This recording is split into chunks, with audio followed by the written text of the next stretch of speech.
Hello, Internet! Welcome to episode 205 of the Assorted Calibers podcast. The Second Amendment podcast does a little bit for everyone. I'm Weer'd, and with me, as always, is the greatest hostess in the entire world. I'm talking about all podcasts ever, Erin Paulette. How are you doing, Erin?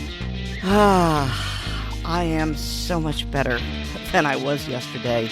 We were getting a new roof installed, and I don't really know everything that was involved, but they haven't even put on the new roof yet, because they aren't finished. I believe that they've done like the tar paper stage, but they've still got to shingle or whatever. But yesterday, I can sort of understand some of the hammering, but there was a grinder. I have no idea what they were grinding, but, you know, it was grinding, and then there was hammering, and I don't mean the tap, tap, tap, tap.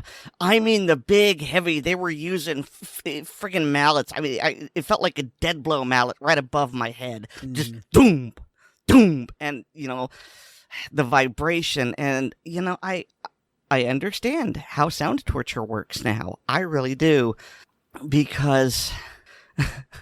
They showed up at 6:30. Weird. They showed up at 6:30. They started to work at 7. I am not a morning person. And they started scraping and banging and hammering. And they didn't leave until like 8:30. They were there like 14 hours. Oh my God. I was... I was very close to losing my mind. and so I want to thank you for being very accommodating, because we're recording this on Tuesday. And I've had a much better day because they were working on a different part of the house today, and then in the afternoon they left, and it's just been glorious silence where I can think, and for once I can truly appreciate the peace that passeth all understanding. I must say it is noticeable. Normally we talk for a few minutes before the show, and Erin Paulette needs a bit of a warm up because she comes in and she's grumpy and she's not ready for talking just yet. And then by the time I say hello, Internet, Erin has warmed up, and there is the glowing flower that is Erin Paulette that you guys all know and love. But like the morning glory, she needs to open up first. I will leave the analogies there. Thank you. But yeah, no, I totally know all about that. I mean, I talked about it on the show last year. We got new siding and new roof on the house, and oh my God, it was yeah. And I understand. I assume your house is only one story. Yeah, so it was probably a similar experience in the fact that, yes, at times they were up like on the roof and I could be like down in the basement, and so you're hearing the roof but not that much. But they also were doing the sides of the house, and so there are cracks in plaster, and just from the house getting shaken to death, and stuff would fall off shelves, and because the whole house is just getting hammered in every direction. And I knew what was going on, but my lizard brain was either saying someone's knocking on the door and you need to go attend to that, or someone's kicking down the door and you need to attend to that, but in a little bit more seriousness. And so, yeah, I was just on edge like all day while they were working. Luckily for me, I wake up at 5, so therefore when they showed up at 6, I would usually just wave to them. But yeah, and I laughed. You were like, oh, they're at the tar paper stage. I'm like, oh my God, Erin, what are you doing? Tar paper. You need ice and water shield. And I realized, oh, wait, ice dams aren't a thing in Florida. Erin Paulette may not even know what an ice dam is. I'm going to assume it's a barrier that prevents ice buildup between the shingles and the structural part of the roof. A little bit different. So what happens is it's worse if you have bad roof insulation. So the heat rises and and warms up the roof. And then specifically, if you've got a snowpack on your roof, the snow is also an insulator. So there'll be a nice little warm layer just insulated on one end by the snow and then heated by the heat that you're losing through your roof. And it'll cause the snow that's directly in contact with the roof to melt. And then it'll start running down the roof. And as soon as it comes out to the edge of the roof and touches the air, it's just above freezing. It'll instantly freeze and form a little lip of ice. And every time it does that, that lip of ice gets a little higher and a little higher and a little higher until eventually the water doesn't run over the side of it anymore and it forms a dam. And then there's a little pool of water on top of your roof. And those shingles are layered so that when water runs down them, it keeps your roof dry. But it's not designed to go the other way. And so if there's a little lake on top of your roof, it just goes in and eventually your ceiling falls down on top of you. Yeah. Ask Ryan Machad. He has some serious ice dam problems at his house. He has to rake his roof. And there's an actual tool called a roof rake. It's essentially a tiny shovel on a massive extendable pole. So you can just go up and just scrape the roof down. It's like you're shaving your roof. Things that Aaron doesn't have to deal with. when we have hurricanes, it's just one of those like, oh, I wonder what this is going to be like, as opposed to, boy, I hope we don't lose the house. Because it's ripped all the roofs off in like Florida and North Carolina, and it's just it's still a hurricane, but it's very tired by the time it gets to New England. Yeah, that's the reason why we're getting the roof replaced, because it had been damaged sometime last year. I think we had some very brief hail, and it damaged a lot of roofs. And hurricanes, similar to tornadoes, if the wind can get in and then start stripping things off, it will. And we're in hurricane season now, so. Yep. But this is neither here nor there, and I think our listeners would prefer we get on with the show. Yeah, we've got quite a bit of news, and we are in a bit of a predicament, though. I don't know. I've been following the news and I'm wondering about it, so we shall see, listeners, in the future. But at this point in time, we of course talked last show about the House bill, the Save Our Children or some other jive bill name that they had, that was talking about banning magazines and universal background checks and banning raising the age to buying firearms to 21, safe storage, et cetera, et cetera, et cetera. And that had come to a vote, and that passed on, I think, entirely party lines, and then moved on to the Senate.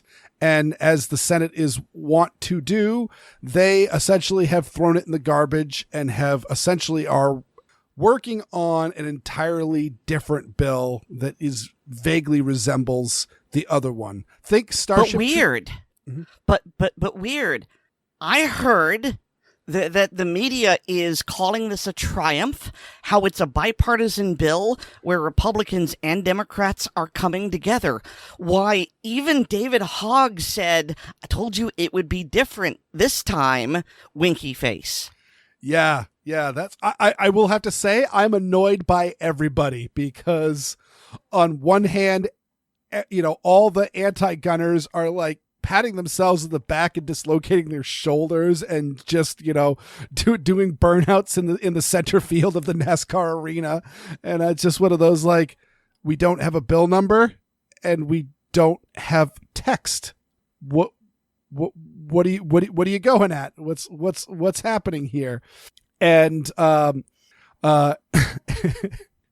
and then on the other hand, you have the pro-gun people that are just like, these Republicans. There's supposedly 10 Republicans that are sitting down with are sitting down with the people that have presented the bill and are negotiating the framework of the bill. And there's all these people that are saying, oh, these Republicans are traitors and this is awful and this is the worst thing ever. and going forward. And it's one of those, like, there is nothing. There's absolutely nothing right now. I don't know. Now, that doesn't mean do nothing. Absolutely contact your senators and let them know that you oppose gun control, and let them know what you oppose and what you don't like and what isn't good. And that will certainly help let them know what's going on. But overall, it's one of those, honestly speaking, I was just talking with a friend of ours about this, and I'm saying, literally, Pollyanna, I'm not saying this is true. I'm not saying I'm supporting this bill, but I'm saying literally I could write this bill using these things that I'm reading about and everything that are being supposedly discussed in the Senate floor, or at least in Senate committees, and write it as a bill that would be actually kind of okay. So I've got an article here that is saying, it's titled, "What the Senate's Bipartisan Deal Would Change." So increased background checks for gun buyers.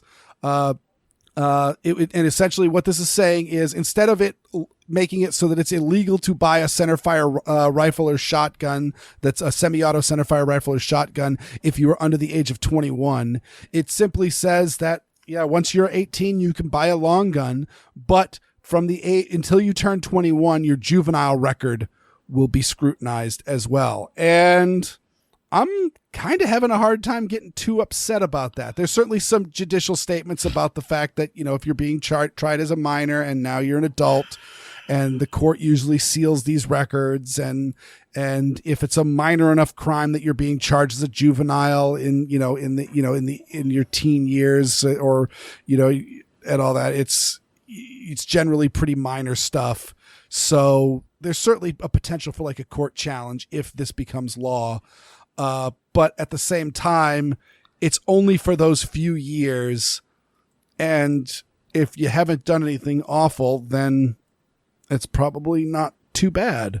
And if you have done some awful stuff, hey, you know what? That's a good learning experience for when as you become an adult, because Lord knows I know a bunch of people who went to a gun shop to try to buy a gun and they got rejected. And it turned out, oh yeah, that joint you got caught with back in college, yeah, you pled away. That was a felony, and that's forever. So this is one of those things of oh yeah, that crap that you got caught doing when you were 16, yeah, that was a big deal, and that's a discrediting thing. Luckily, if you keep your nose clean until you're 21, it goes away forever. So, I'm not super excited about it, but at the same time, hard to get too bent out of shape. The red flag laws, what I'm hearing being talked about is not, as the House bill was saying, is essentially a framework for a federal red flag law. This is, in fact, just simply, I think it's like a fund or an endowment, essentially, where states potentially adopting red flag laws can get some money to help them develop their crappy law. Red flag laws are stupid, but honestly speaking, at this point in time, I haven't seen like Florida, I think, was the last one to pass a red flag law, unless there was some other state to do it. And I gotta say, I don't really see any other states all that interested in getting it. So unless they write this, that's like retroactive, so Massachusetts can just get free money for adopting red flag laws, I don't have a huge problem with that one either. Well, I have a problem with red flag laws in general, and so anything that's going to grant them more funding and help them implement their Stasi snitch program, I have a problem with on a moral level. Yep. And again, this is like one of the worst laws.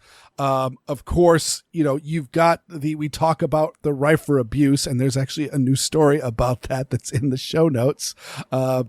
But I'm not going to get too deep into it, but essentially, Ben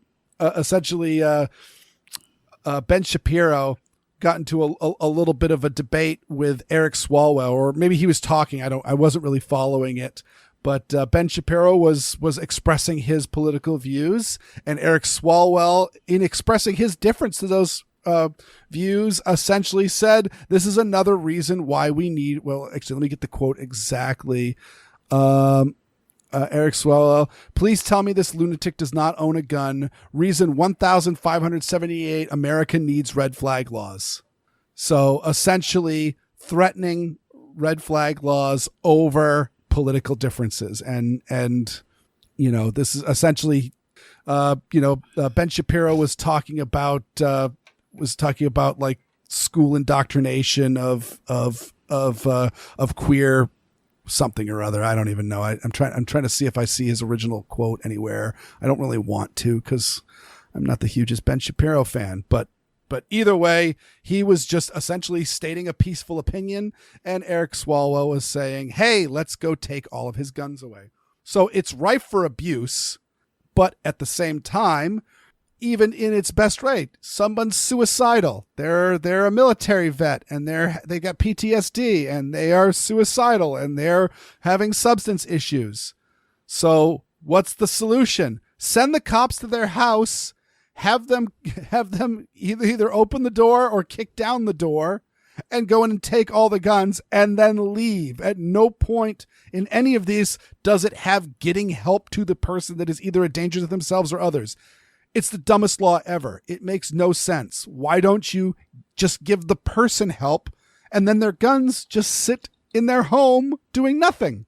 But this is anti-gun law. All they care about is taking the guns.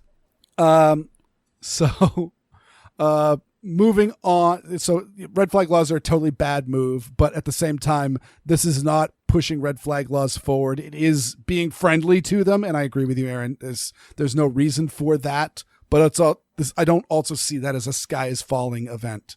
The boyfriend loophole, essentially, this is all just saying the Lautenberg Amendment states that if you're convicted of misdemeanor domestic violence, you're a prohibited person. I don't like it, because why is it that if you do something to a domestic partner, you lose your rights, but if you do something to a complete damn stranger, does the exact same thing to a complete damn stranger, you're okay? And again, this is minor stuff. Like if you beat the tar out of your girlfriend or a stranger, that's probably felony assault. And so it doesn't matter if it's domestic or not. So I have a question about this, because you're reading from the same Axios article I am, and I don't know if I am mistaken or if the article writer is mistaken, but they're talking about closing the so-called boyfriend loophole. Mm-hmm. And the two bullet points here are convicted domestic violence abusers and individuals subject to restraining orders will be included in NICS. Mm-hmm. Second point, currently only individuals in married or divorced couples convicted of domestic violence are blocked from owning or purchasing a gun.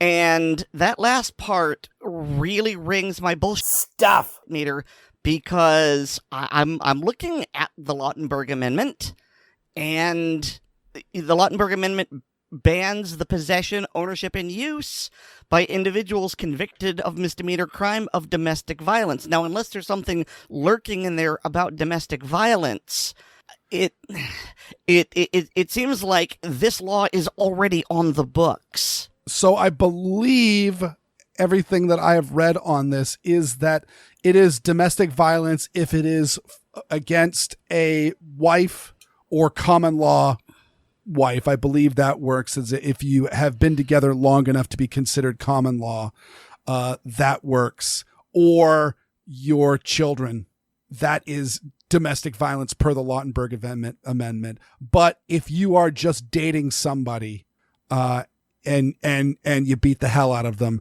that is not considered domestic violence. I believe even if you're cohabitating. But again, this also says that restraining orders aren't an issue, but a restraining order of any kind by anybody is a prohibited person status.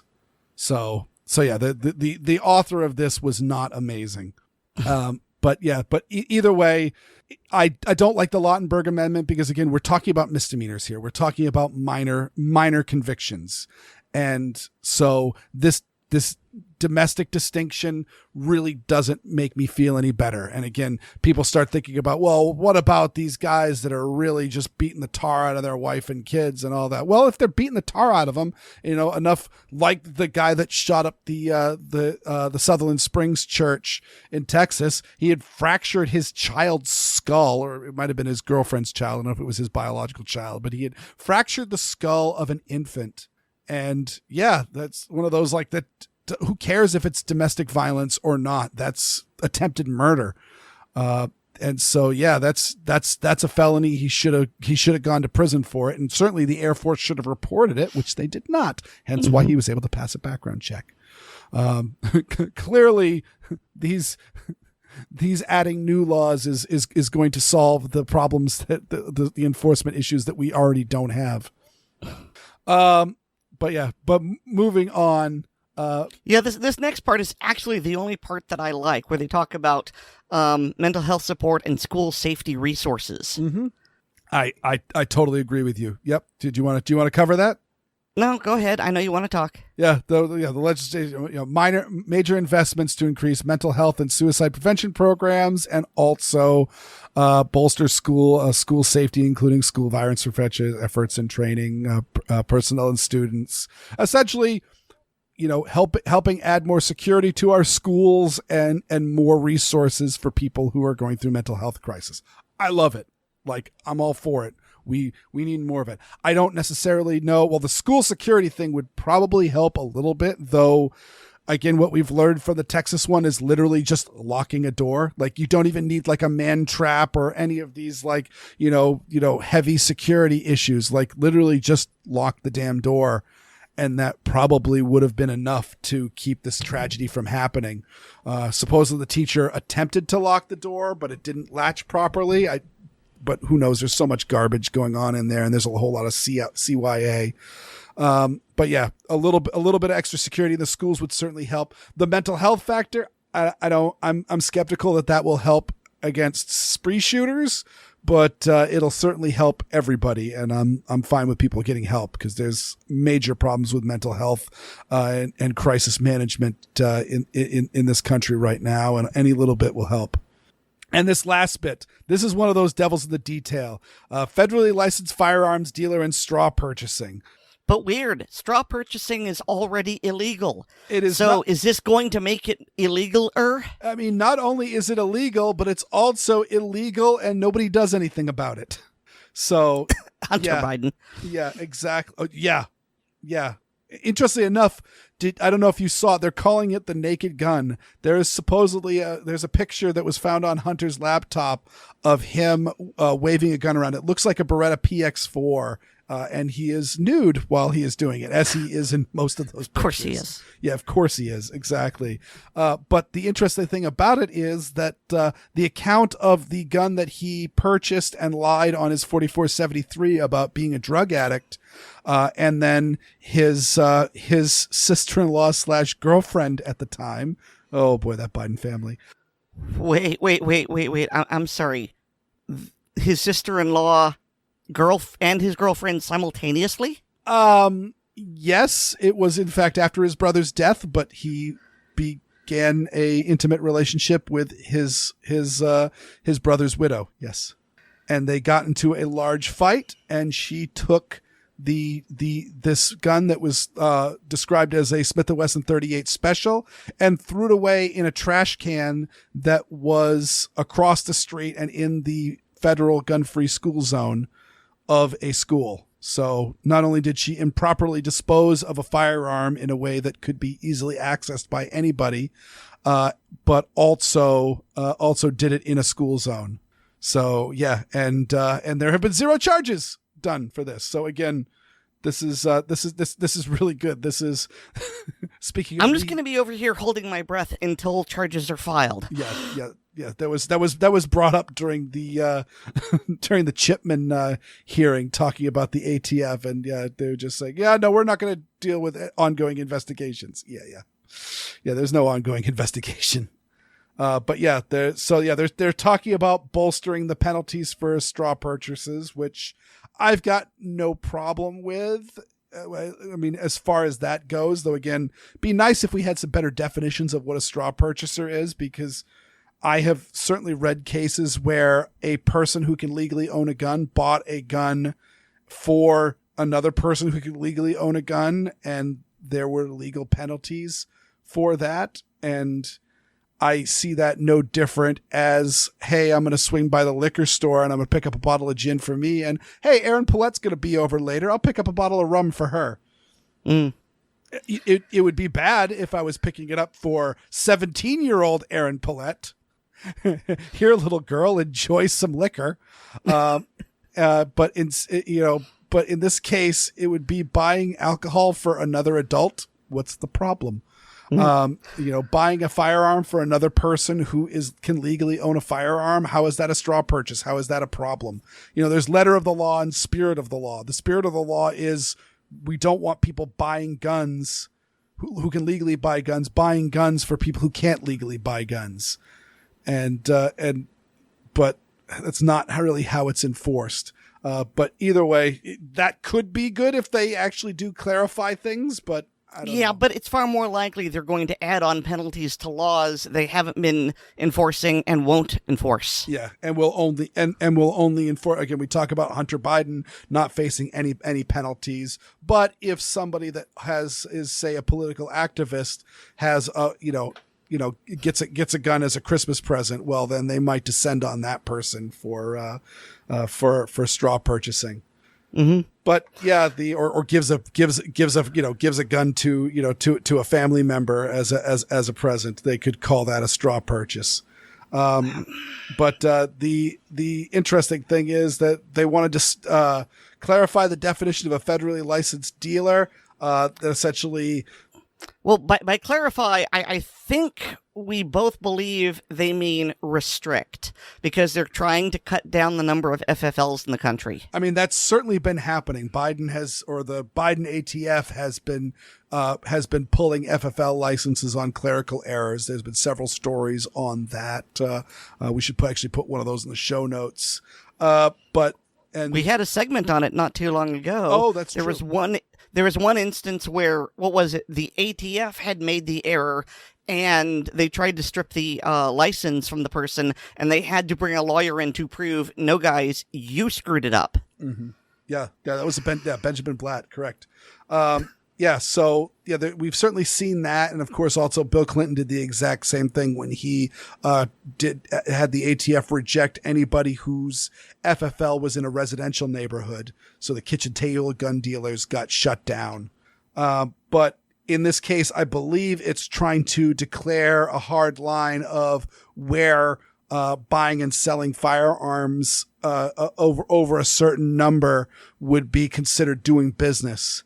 I have heard numbers as low as 2, which would be disastrous. So you sell more than 2 guns in a year to private citizens, and now you are someone who needs to take out the money to get a gun shop. And again, as I noted, Bill Clinton made it very, very difficult to have a FFL unless you have a commercial business space or at least an unzoned space. And so, yeah, good luck with that. But at the same time, if they go and say 50 or 100 firearms, that will certainly get rid of some of the gray area for, say, people like me who have an 03 FFL, which is a collector's license, and it states that I am not allowed to conduct business under that license. It is only for collecting. But I am allowed to buy guns and sell guns under that license. It just says you can't do it for business. What I've always tried to do is at least have at least 1 or 2 more guns coming into my collection than are going out in any given year, which has been super easy. But it would be interesting to have more of a line to see what was good, because nobody knows. There's no answer to it. So again, the devil's all in the details. Again, contact your senators, let them know, talk about this sort of stuff. If you get an aide that wants to listen to you, let them know, hey, if this law does this, I actually would be all right with it. And if it does this, I would have a problem with that. So yeah, I'm laughing at the anti-gunners who are taking a victory lap on something that hasn't happened, because first up, there's no text. The bill hasn't been written yet. So therefore, there is no bill to declare victory on because it hasn't been written yet. And it's been days now. And so very potentially, and they've been watching the House do all of this. So very potentially it may not happen. They may go out for the 4th of July recess, and that'll be that. It could have been so much worse, and you and I were dreading so much worse. I'm looking at a tweet from yesterday by Senator John Cornyn, who listed, "These are ideas we rejected in the bipartisan agreement." And so those ideas rejected were universal background checks, assault weapons ban for 18 to 21-year-olds, mandatory waiting periods for all gun sales, 21-day waiting period for purchases of all firearms for 18 to 21-year-olds, high-capacity magazine ban, unconstitutional mandatory safe storage requirements for all firearms in home. Well written on that one. Licensing requirement for purchasing an assault weapon, criminal penalties for negligent storage of firearms in home, and low mens rea standard for straw purchasing and trafficking firearms. Yeah, and so this is certainly the people that are getting up in arms. Got to note that there's been a lot of stuff that's been pushed away, and some of the people that are coming to the table and talking have been people that have been pretty good on guns so far. Furthermore, Mitch McConnell just made a statement that says that he is, quote unquote, comfortable with the broad strokes of the deal, and he'll vote for the final legislation if it ends up reflecting what the framework indicated. So I see that as a nice little chess move, and the fact that if they try to put too much gun control stuff into this framework, then it could be potentially some or all of these Republicans that have signed on for it are going to walk away from the table, and they'll have nothing and they'll be to blame. And furthermore, again, this is a drastically different bill than what passed in the House, which means that if this does end, whatever this is ends up passing in the Senate, it will have to go back to the House for ratification because it is so different.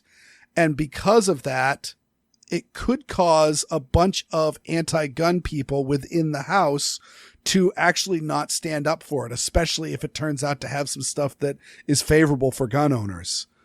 And so there is a lot of moving pieces here that are still going on. So the people that are saying this is the end of the world, calm down for just a little bit, because it may not be as bad as you think. And the people that are saying, yeah, we're going to finally get a V on the board, we're going to get a win, hello, we're taking you down, take that, gun owners. Don't hold your breath just yet. And furthermore, just to add on to it, and we've gone on for a while on all of this, but there have been a whole bunch of articles. This was, of course, before everyone turned over to the Senate.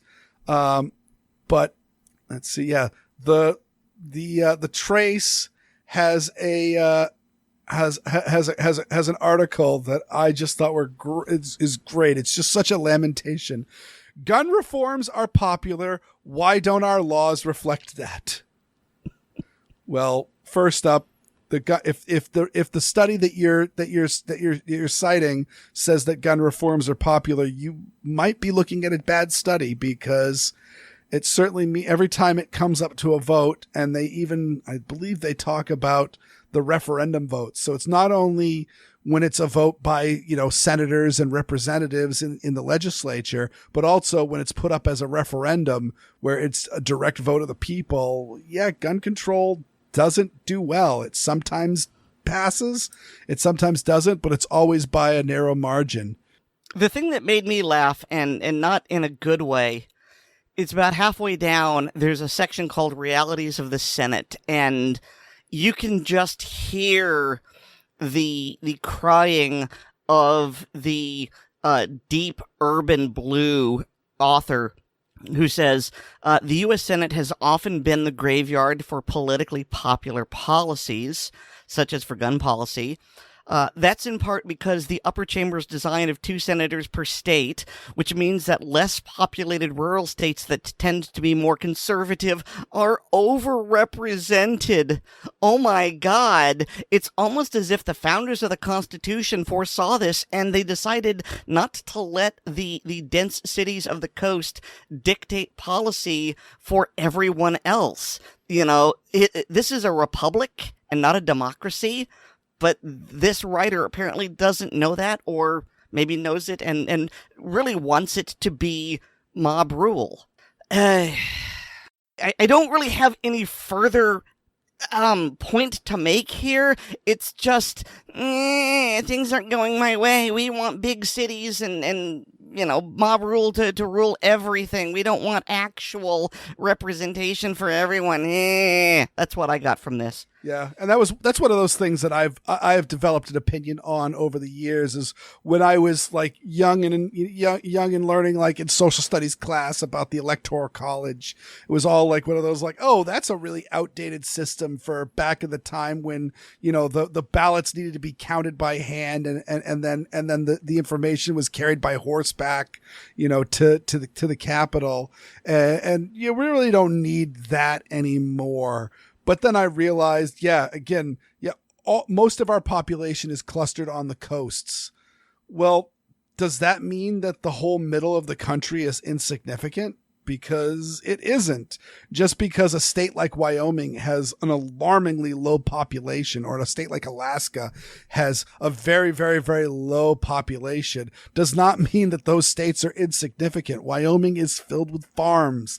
Alaska has oil fields and mineral deposits and all of that. And these miners and factory workers and farmers and all that, while they may not be legion compared to the number of people living in high rises in our big cities, the what they are doing is extremely important to our day-to-day lives. And to have people that know nothing about that dictating how we all live our lives is just not a wise move. And so allowing those people to have representation, I think, is imperative. And that's why we have the House of Representatives, which actually is based on population. Mm-hmm. And so, we've got one for each. We've got the vast majority of people want this, but we've also got the votes per state so that people aren't stepped on. And then the two houses, in theory, come together and compromise. Mm-hmm. But what it comes down to is things aren't going the way that I want, so I'm going to complain about it. Yes, we want our way. Wah. Mm-hmm. But yeah, so I've got a couple of articles. Honestly speaking, I'm kind of sick of talking about it. Just essentially just lamenting how, and I will note that even the House bill, which was awful, comparatively speaking to what's being discussed in the Senate, or at least what I think is being discussed in the Senate, it did not contain. I didn't even mention this last week because it kind of just skipped me, and I realized as I was looking over it the day after, I realized they don't even talk about assault weapons. There's no actual gun bans. There's a magazine ban, but it's all ancillary gun control. It's safe storage laws and age restrictions and FFL restrictions and red flag laws and that sort of stuff, and magazine bans. But there's nothing that actually bans an actual firearm, which is kind of rare. And that really kind of shows that even in the House that has a whole lot more power as far as gun control. Again, as soon as Biden was elected, like several anti-gun bills got pushed through the House. They went over to the Senate and they died. So even in this House that is passing ridiculous gun control laws, an assault weapon ban wasn't even there. So it really just shows that things are shifting. And I'm starting to suspect that it used to be like all of the older gun control groups like Brady Campaign and the Coalition to Stop Gun Violence all started off as anti-handgun groups. And in the 60s and early 70s, the whole gun control rallying cry was, we need to ban handguns. And it wasn't until the 90s that it was we need to ban semi-auto rifles. And so, but the handgun ban really started vanishing as states started repealing their restrictions on concealed carry, and people started carrying and using handguns on a regular basis. And suddenly, no, you're not going to take my gun. I need my gun. I use my gun every day. Well, the same thing's happening now, especially in all these urban areas that have large populations, and these populations are not all older white men, and they are buying guns. And what guns are they buying? AR-15s AR-15s and AK patterns almost exclusively. Those are the guns that the gun stores have a hard time keeping on the shelves. And what are they buying them for? They're buying them for home defense. They're buying them for personal protection. They're buying them for protection against social unrest. And these people are not buying these guns just to give them up. And so I think the tide is really, really turning, and it's a bipartisan turn, which I am cheering on like as loud as I can. So I wanted to turn to this last one. This actually dovetails with the title of the last show, which was, make the anti-gunners live up to a higher standard. Hey, Aaron. Yes, Weer'd. Did you know that there was almost a mass killing at a Bloomberg event? Why, no, I didn't. Actually, I realized just how sarcastic that sounds, but truly, no, I didn't. Not until tonight. Yeah, yes.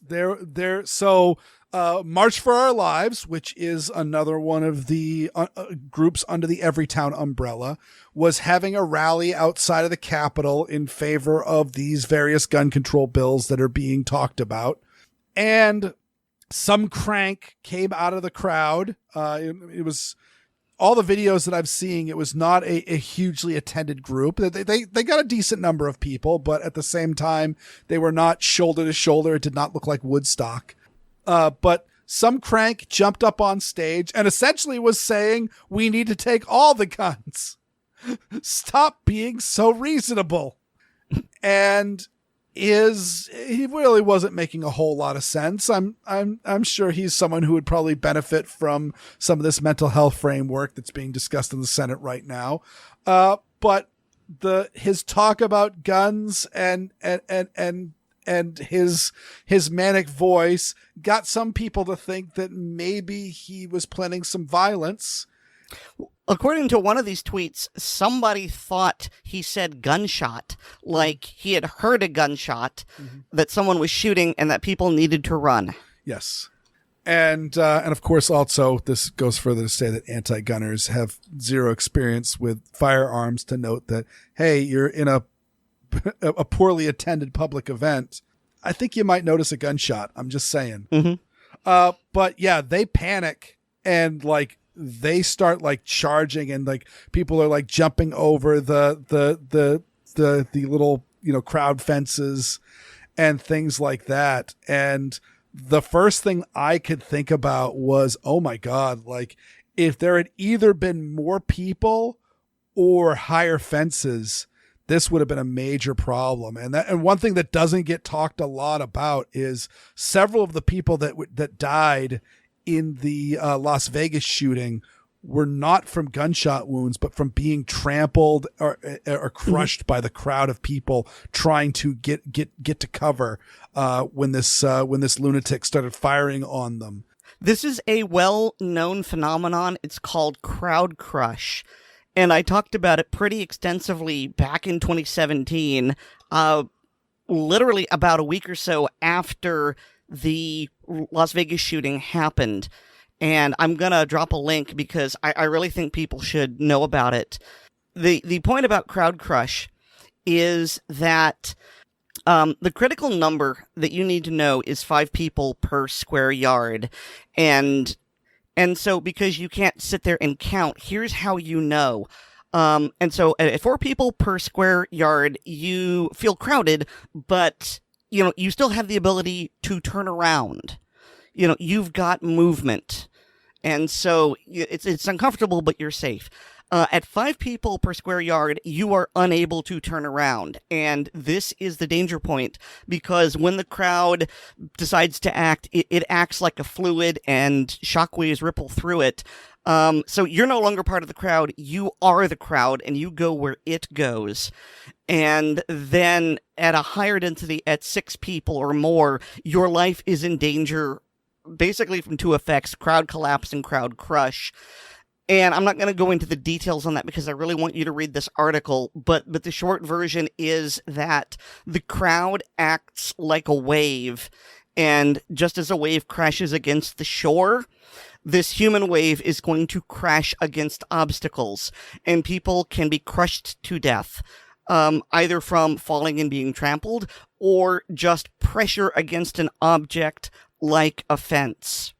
It's an interesting but very horrible fact that 6 or 7 adults pushing in the same direction can generate up to 1,000 pounds of force. And that's more than enough to break down gates or bend steel guardrails or do terrible, horrible things to a human body. And so I want you to go to this Blue Collar Prepping article. I want you to read it so you can recognize the signs of crowd crush and you know what to do in case you're caught in it and how to escape.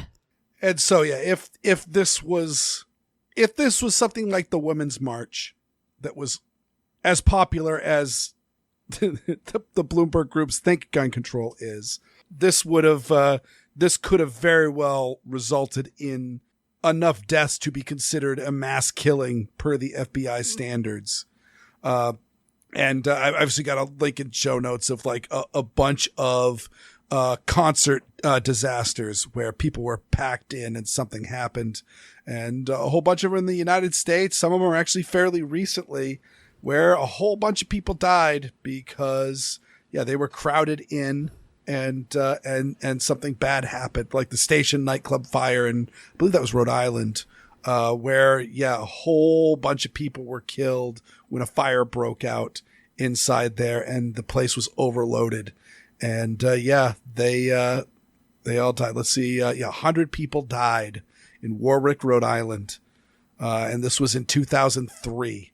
So this can be far worse than a spree killing. You may not know what the Station nightclub fire is, but when I tell you it's the crowd crush that happened when there was a pyrotechnics problem when Great White was performing. When I say Great White, most people know what that is now. I took it for granted because, here in Massachusetts, we heard about it all the time because it was a local news story. It was a horrible disaster. And so the very people who are saying we need more laws to go through that really had, from a very, very simple thing of just one nutbag jumping up on stage, just caused that much panic that quickly. And I will also further say that I was further not impressed that, they were calmed down by the speaker angrily shouting at them not to run and not to panic. And then they were calmed into passivity by a round of call and response. And I was just like, oh, really? I guess that's not a good look. But that is a way to pacify the masses. So what if you were in one of those crowds that went stampede? The time to get medical training is before you need it. Mickey Schuch is here to tell us the other story that made him the trainer that he is today.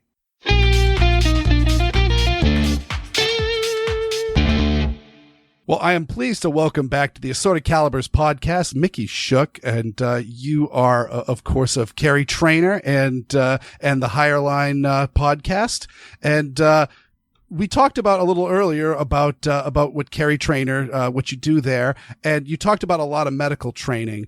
You said that you had some experiences that led you into being inspired to train in medical skills. Yeah, man. Again, thanks for having me. The fact of the matter is, we train with these firearms for a situation that's highly unlikely, even in the world that we perceive to be quite dangerous. The fact is, we humans are safer now than we ever have been. We live longer than we ever have. And even though we have access to all this footage that gets captured around the world of violence, we are safer than we ever have been. The things that haven't changed or still happen quite frequently are life-altering injuries, things like car wrecks, falls, heart attacks, all that kind of stuff. And throughout my life, it was because I was just constantly around people due to the nature of what my family's dynamic was and the amount of people we were exposed to. I just happened to see a lot of bad shit. One of my brothers was bit in the neck by a friend's dog. Literally bit, like classic dog bite, to both sides of a 4-year-old boy's neck. I came upon him and found him, and had to get him to the hospital.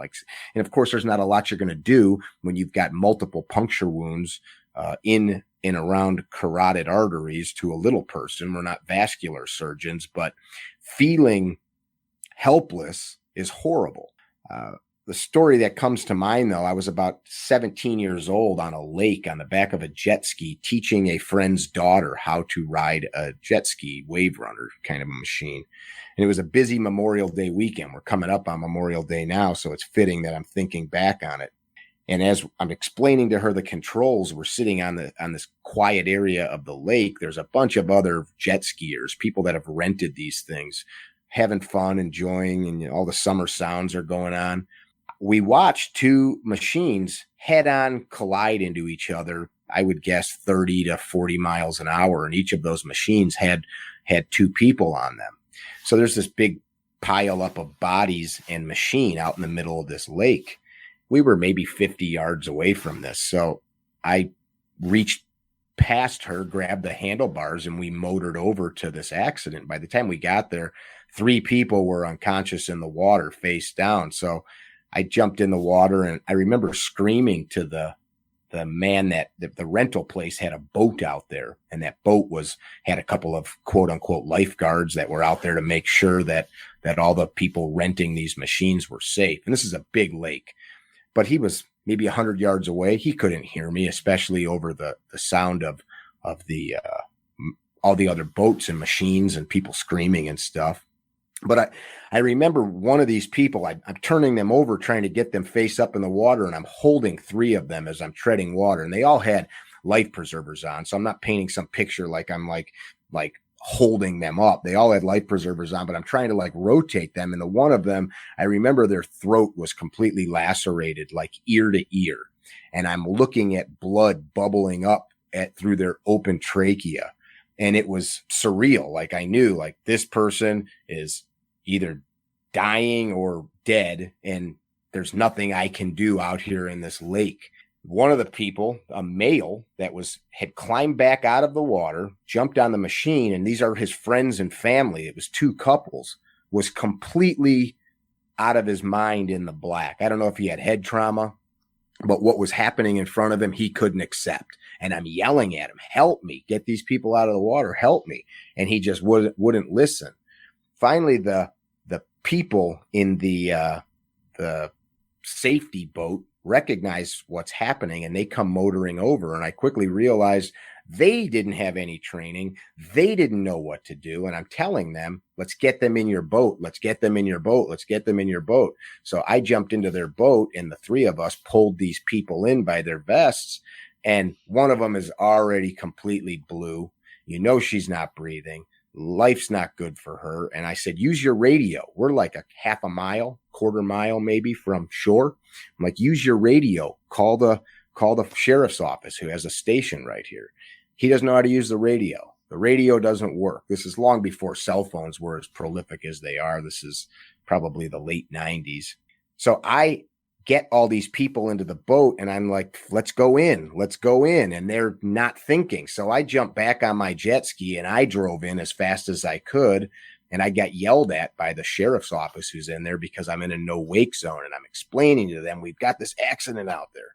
Anyway, we get them all in, and I remember the paramedics are loading them up, and we left. I didn't want to get hung up in this situation. And throughout the entire situation, every single person that came in contact with these victims didn't know what to do. And even if they had some training, they didn't employ it or deploy it. And it was so shocking to me. Even the sheriff's deputies, which they're not medical people, right? But even them, they did not know what to do. These people were all needing CPR, needing some traumatic bleeding control, and so much time was wasted. And of course, every person that was new that came on scene, what happened? How long ago did this happen? They had to start doing all their fact finding. So I gave the paramedics the lowdown on what I had seen, and we skedaddled and got in the car and went home. And when we got in the car, I realized the girl that was with me, I'll have to call her, message her. I haven't talked to her in years. Her name was Ruth. I noticed she was next to me in the back seat. Her father was driving, just shivering, but it was not cold. It was 80 degrees out. She was shivering and like purple lipped and completely traumatized by this situation. Point of the whole story is these people needed help. Almost every person that was paid to help them didn't have the training, the tools, the mindset, the wherewithal to do something. Crazily enough, I've got 20 other stories and maybe more similar to that. And I don't know if it's happenstance, but I think also it's that I just have always paid attention, and I'm not patting myself on the back saying, ooh, I'm ultra aware. Maybe it's because I'm nosy, but I've seen these things happen so many times. I gave a woman the Heimlich maneuver at a diner a couple years ago. I was in for a business meeting with a friend, and she's part of the political party that I was vice chairman of, and we're having a business lunch. And all of a sudden, an older lady behind us, you could hear the sounds of choking, and all the ladies at the table are, Marjorie, are you okay? I'm making up the lady's name. So I got up, pulled the lady out of the booth, told her what I was going to do, did the Heimlich to her, big chunk of like corned beef or something comes popping out on the ground. She's an old lady, frail. I was afraid I hurt her, and I sat her down, and I looked up.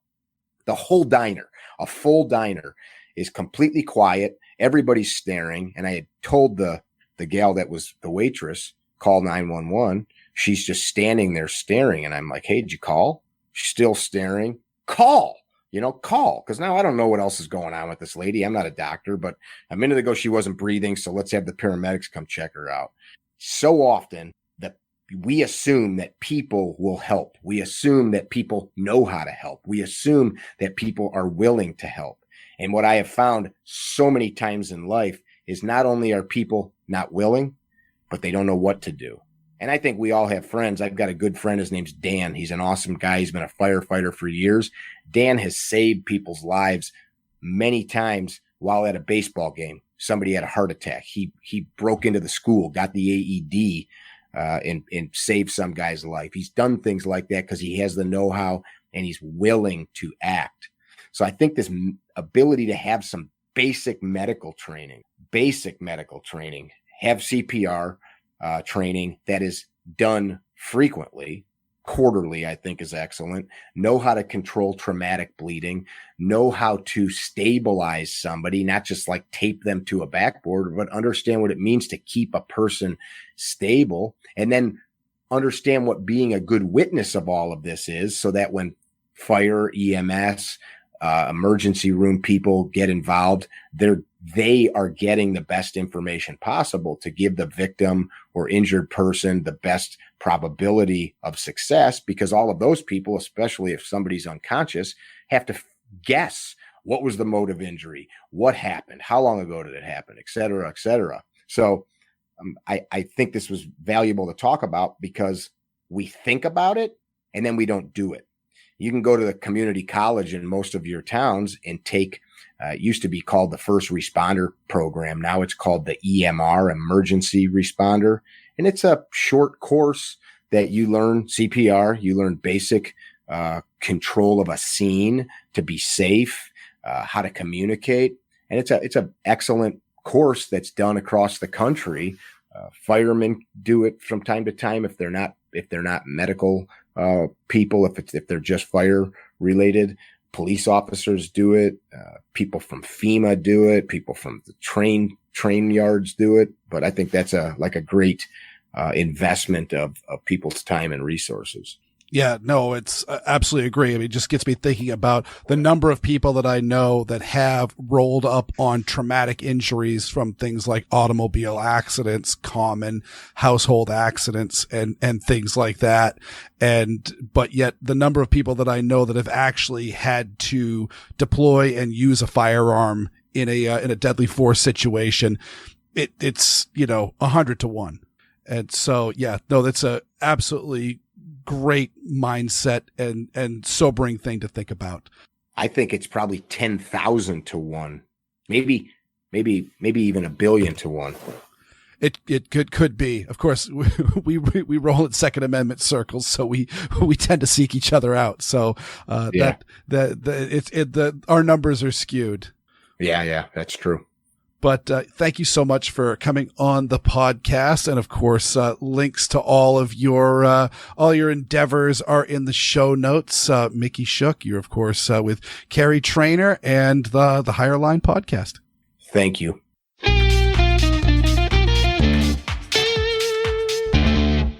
So, listening to that story, the first thing that I took away from it is that, and maybe I'm taking away the wrong thing. Yes, I get that the people weren't moving, but I am not clear on whether they weren't moving because they didn't know what to do, or if they weren't moving because in emergencies, you've got fight, flight, or freeze, and they had frozen.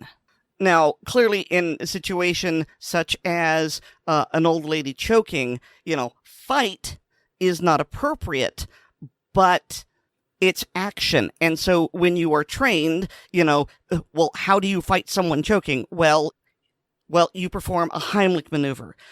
In other words, it's not, I must combat, but I've got to do something. I have to do something proactive as opposed to flight, running away, which is reactive. Although that could be okay too if you are running away to get help. But yeah, freezing it doesn't help anybody. And if nothing else, getting training so that you don't freeze could save your life or the life of someone you love. When you know what to do, when you have training that you're relying on, you don't end up freezing because you end up going on your training. When suddenly you have to start thinking and you add enough stress onto it, you can completely lock up.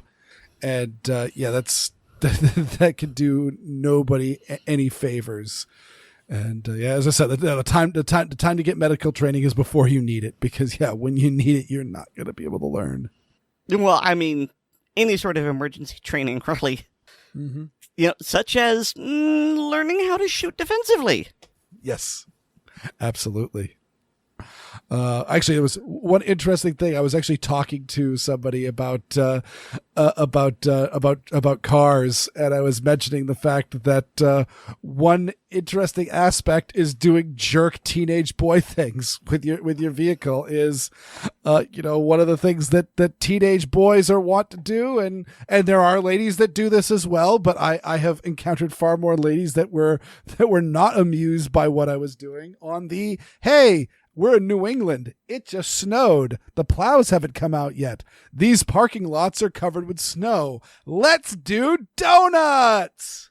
And it's yeehaw fun. You're spinning the vehicle around. You're revving the engine. It's making a lot of noise. You're whipping around. There's G-forces and all that. But at the same time, to execute a donut, you must first learn how to put a vehicle into a skid.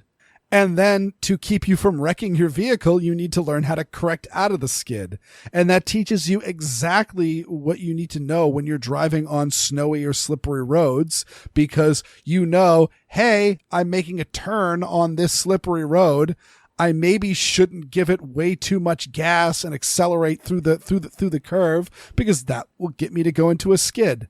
And then in the event that you encounter a skid, you can pop right out of it. And once you've done that like so many times that it's second nature, actually getting into a skid that you weren't expecting, you don't get scared until after it's done. I've talked about this a million times there's been several instances where I've gotten into car accidents or near car accidents, and bad stuff started happening. I was correcting and doing all that, and I was calm as a cucumber, and then the vehicle came to the rest, and I realized, something really bad happened. That was kind of scary. Now I'm scared after everything's all done. All right, Weer'd. So I have no handy or smooth pivot for that. So let's just introduce David, where he talks about cleaning his brass.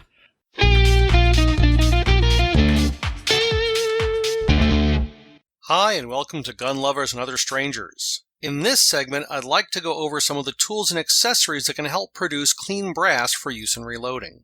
One of the considerations mentioned frequently in reloading circles is starting with clean cartridge cases. The importance of using clean brass when reloading cannot be overstated. When fired, the inside and outside of a cartridge case is covered in GSR, or gunshot residue.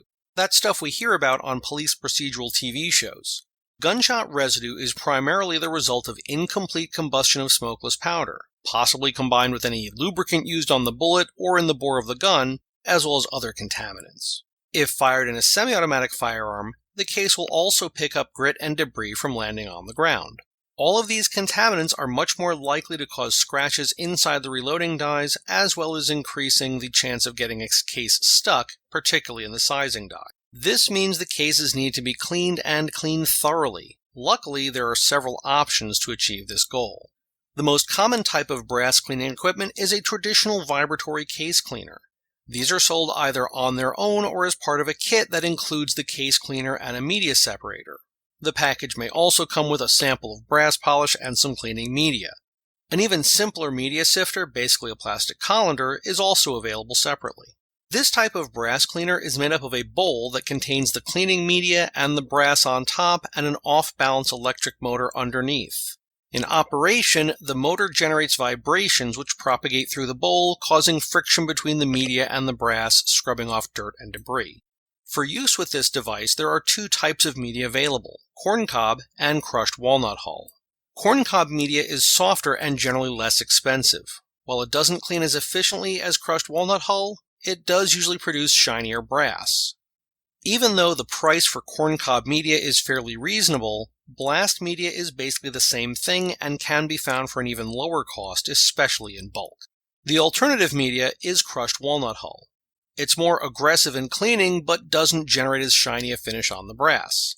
However, it is somewhat more expensive than corncob media. Lizard litter for reptile terrariums is generally the exact same stuff, but at a lower price.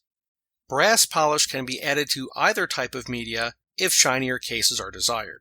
The process is fairly simple. The bowl is filled with a combination of brass and media. Check the manual for brass capacity. Once the lid is secured, the cleaner is turned on and left to run for a set amount of time, generally 2 hours when new media is used.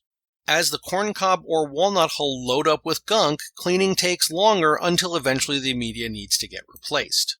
An alternative that's been getting more popular over the past decade or so is wet tumbling using stainless steel pins as the media. A wet tumbler is made up of a drum with fins or ridges inside and removable watertight end caps along with a motorized base unit. In use, the canister is loaded with brass, water, pins, and any additional cleaner. I use a couple tablespoons of Dawn dish detergent. Then the drum is put on the base unit, which rolls the drum for a set amount of time, agitating the contents and cleaning the brass. Usually 1 to 2 hours will suffice, but more may be needed for particularly grubby cases. The wet tumbler system can produce brass that is nearly as clean as unfired factory new cases. Once the brass is clean, draining the water and separating the stainless steel pins from the brass is required. This is a bit more involved than with the dry media system, and a magnet for gathering the pins can be very helpful. The brass and pins will also require a drying stage, either letting them sit out to air dry or run through some form of heated drying system. A tumbler-style brass cleaner for use with either wet or dry media can also be made at home. There are a variety of designs available online. Some of the simpler designs use a robust electric motor, like those found on treadmills, a 5-gallon bucket, a gamma seal lid, and a few other components. Finally, there's the ultrasonic cleaner. This is another wet cleaning system. I have a small one from Harbor Freight. It won't handle a large quantity of brass, but it's useful for cleaning especially dirty cases. As with the wet tumbler, the ultrasonic cleaner is loaded with brass and a liquid solvent. This can be specialized chemicals or another cleaner such as simple green diluted with water. Most ultrasonic cleaners have a heating element that can improve the cleaning ability. In use, the unit generates a specific frequency of sound that causes cavitation bubbles to form in the liquid, effectively agitating it and scrubbing clean whatever's in the bin. This usually takes less than 10 minutes, but stubborn cases may require more time. Be certain the solvent chosen is appropriate for brass and sort out any steel or aluminum cases before cleaning. Mixing metals in ultrasonic cleaners has been known to cause issues. As with the wet tumbler, the cases will need to be rinsed and dried once they come out of the ultrasonic cleaner. Hopefully, this information is interesting and useful to those of our listeners who are considering getting into reloading, are new to reloading, or even those who are already experienced reloaders but are looking to expand their options. In the meantime, keep your powder dry and your brass clean. Broke into the wrong goddamn rec room, didn't you? That about wraps up this segment. If you have any questions for me or suggestions for future segments or a comment on a past segment, please post them on the Assorted Calibers Podcast Facebook or MeWe pages, and Aaron or Weer'd will make sure I get them. I'm also a contributor on the Blue Collar Prepping blog, which can be found at bluecollarprepping.blogspot.com. We're always looking for people interested in submitting posts to the blog, so please check out the site. That's all for now. Thanks for listening. I'm David, and this is Gun Lovers and Other Strangers.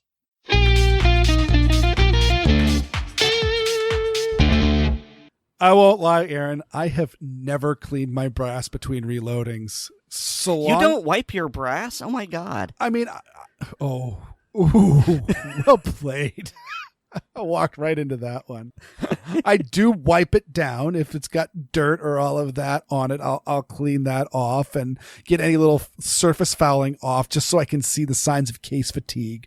Brass cartridge cases will start getting like a little like light colored line right at where the webbing of the brass is connects to the thick head, and that's showing you that, you know what, that should go in the recycling bin, not the not the reloading not the reloading table, because it's going to give up pretty soon. I learned that the hard way, unfortunately. Luckily, John Browning is a genius, and the 1911 that it blew up in was perfectly fine. But yeah, I just wipe it down, and that seems to be more than enough. And the brass stays clean enough that I can see the case fatigue when it's going on. And when that happens, I throw it in the recycling bin. So I don't know. Maybe David's got a different idea. Well, I mean, you just heard his idea. It was a segment. Mm-hmm. Yeah. I'm just saying I've never seen the need for it, and I like the fact that my hand loads have a very post-apocalyptic look to them. What are they wearing, assless chaps?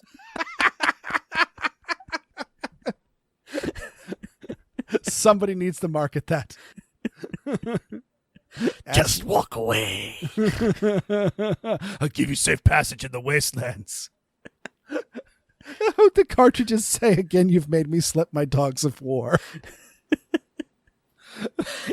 You know, I gotta say, if someone was selling 45 caliber ammunition under the Lord Humongous brand, mm-hmm. I would consider that successful, and I would buy a box. Yes, yeah, 45 caliber would be okay. 44 Magnum is absolutely movie appropriate, because of course he had his Model 29.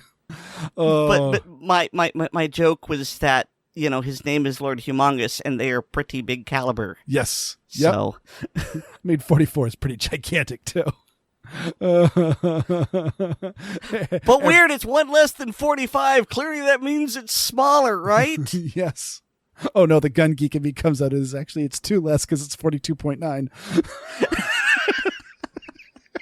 Actually, I figured you were going to say, well, are we talking width or are we talking cartridge length? Well, actually, on that note, I am beating a speedy retreat as this show quickly descends into madness.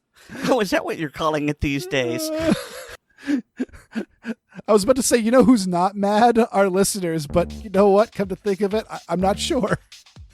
But I know that I love them. Thank you very much to every one of our listeners, each and every one of you, and a very special thanks to our supporters on Patreon. To be our Patreon patron, go to patreon.com/Assorted Calibers Podcast to sign up. You can get an early release of the podcast, plus bonus content like the hilarious blooper reels, the ACP film tracks, and the ACP Mag Dump. Also, please remember to rate us on Apple Podcasts, subscribe to us on the platform of your choice, and share the show with your friends both online and off. I got a blog. It's called WeirDworld.com. I'm also on Handgun Radio on the Firearms Radio Network, and our last show also ended on a similar chaotic note. And I am in a bunch of places, but you can find them all at Linktree /Aaron Paulette. And thanks to Nate Spencer for our music. So apparently Weer'd calls it his speedy retreat and beats it regularly, but I am far too refined and ladylike for such vulgarity. Our proclivities are assorted and sordid sometimes, and so's our podcast. Good night, everybody. I don't know what Aaron's talking about. I'll use smaller words next time.